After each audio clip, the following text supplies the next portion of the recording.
Alors on pèse pour voir ce qu'on évite comme poids en déchets. C'est pas mal, hein?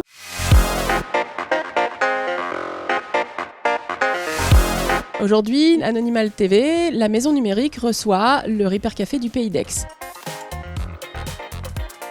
Le but, c'est de réparer des instruments, des choses qui nous servent dans la vie de tous les jours, avec comment on appelle ça, l'obsolescence programmée.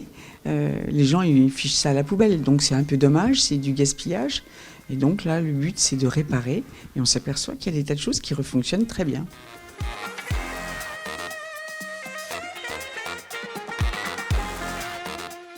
C'est quelque chose qui m'intéresse beaucoup. Et ce qui m'intéresse, c'est de dépanner le matériel et surtout aussi de former les gens à toutes les technologies que l'on utilise, qu'ils soient électroniques, électriques, mécaniques. Bon, voilà.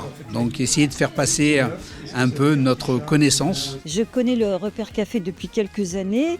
Ça me semble un lieu important quand, comme moi, on est souvent vraiment très démunis, même par rapport à une panne qui apparemment nous dépasse un peu. Et puis on s'aperçoit qu'avec les bénévoles qui ont la gentillesse d'œuvrer ici, ils ont leurs compétences servent vraiment à aider les gens au quotidien. Quand les populations ne peuvent pas se déplacer, ne peuvent pas aller loin, les personnes âgées, les personnes qui n'ont pas beaucoup de moyens, du coup qui ont plus besoin de faire réparer que celles qui iraient acheter n'importe quoi comme ça sur un coup de tête, il faut aller vers elles. Effectivement, maintenant, avec tous les problèmes environnementaux et la nécessité de prendre conscience des difficultés qu'il y a et le besoin de plus de réparer et de moins jeter, ce sont des moments de rencontre et qui sont essentiels. Les pourcentages de réussite sont de 30%.